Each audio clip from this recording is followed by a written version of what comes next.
and happy Thanksgiving. It's Kelly and Kathy. This is Away We Go 2.0. We're heading from Virginia back to Tennessee, and we saw something on the road here that I've been meaning to make videos about for quite some time now, but I haven't gotten around to it. So this is going to be a tutorial, informative, what we do, however you want to call it, video on avoiding traffic.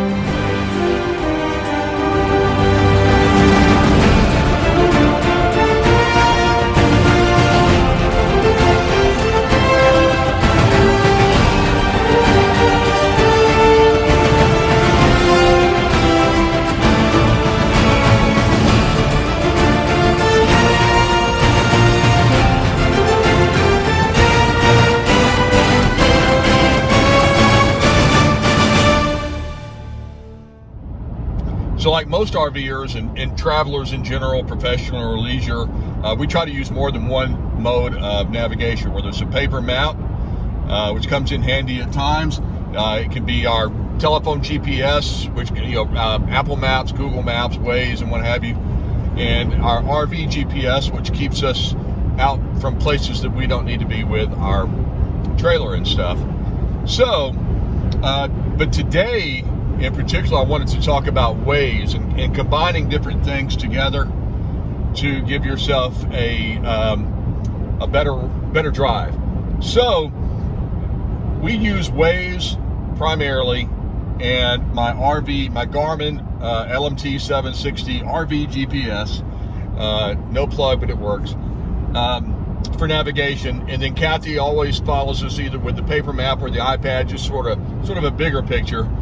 And the reason we use Waze, not so much for police officers and things like that, because I don't speed with a trailer anyway, but mainly for traffic projection.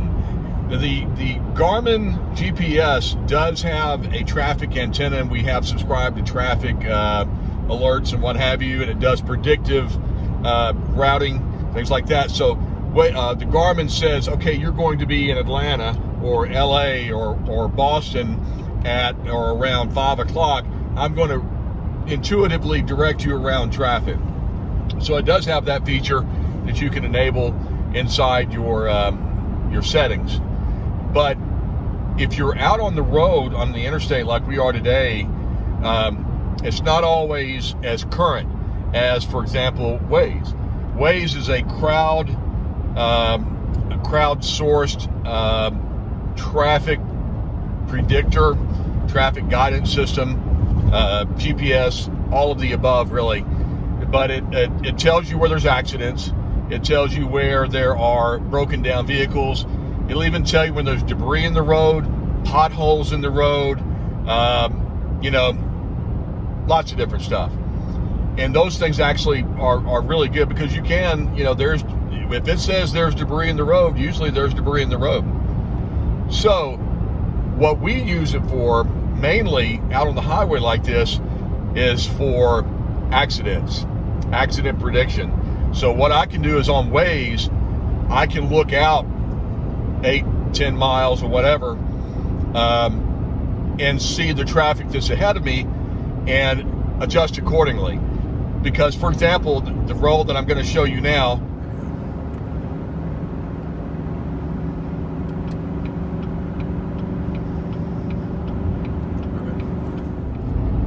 that is part of a traffic jam from an accident where there may have been serious injuries. They had it blocked off with cones and things like that. So it's more than just a fender bender. In traffic was backed up probably 3 to 5 miles on that thing. And I'll show you that on the Waze map that we're actually feeding through our Apple radio, Apple thing or whatever through the truck, but it'll show you the same thing on your phone. I missed it because I was like, wait, this would be a great video. So I missed the immediate traffic, but you can see on the map of the interstate, there's red, and that red indicates stopped traffic. So let's go show that. So had that have been on my side, it would have said traffic ahead. And for example, hazard reported ahead. Okay, right there, that was Waze telling me traffic hazard reported ahead, and in a half mile there's a car stopped on the side of the road, and I can give it feedback and I can say, hey, thanks to whoever reported that.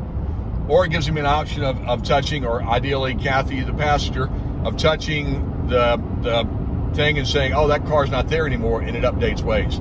And so that's where you get the crowdsourced, and there it is. In fact, it's an RV that's broken down and is on a trailer that appears also to be broken down. But anyway, so there you go. It worked. But you can, so you say thanks, and we've told them, yeah, it's still there. Thanks for the report.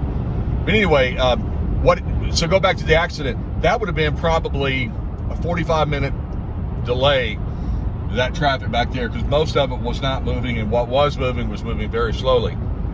So had we been able to use Waze, had that have been on my side of the road, it would have alerted me, similar to what you just heard, and said traffic reported ahead, or accident reported ahead, actually. And then I could have gone on the map and looked about how far it is. And then what I could have done was developed an alternate route. Most interstates have a highway that parallels them. Not all, but most, if not many. Well, I should probably say many. Out west, you get a little less of that. But especially here in the east, Highway 11, for example, mirrors a variety of Interstate 59, 81, 95, and so forth. Highway 17 on the East Coast sort of mirrors Interstate 95 going down into Florida. And those were what people used before interstates were built. But anyway, what I can do is I can say, oh, hey, there is a traffic accident 5 miles ahead.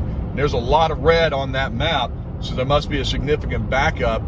Let me figure an alternate route. Then I can go to my Garmin GPS and I can tell it to select a detour, and it can detour me up to it gives you options, actually, a 1 mile detour, 2, 3, up to a 5 mile detour. And so usually what I'll do is I'll get to the nearest exit to the accident and press, give me a 5 mile detour, and almost every single time it takes me around that accident. And yes, I'm going through back roads in small towns, and I might only be going 45 miles an hour through these towns, but it's better than standing still in traffic, wasting fuel and wasting time, and watching the birds go by.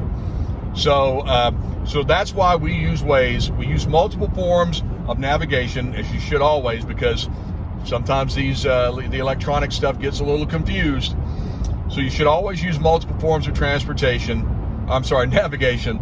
But we recommend using Waze in addition to your GPS, because Waze is crowdsourced.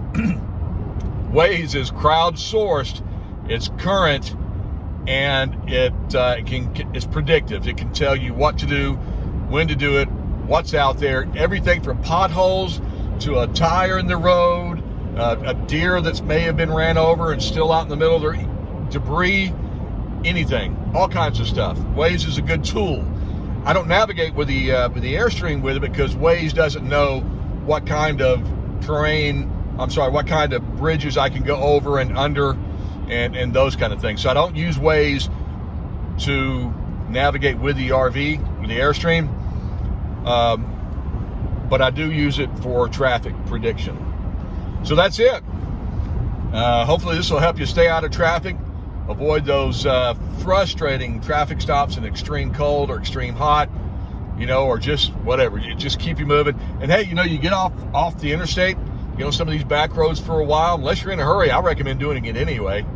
You get off the interstate, you get on some of these back roads, you'll see a side of the country that you've never seen before, and that's not bad either.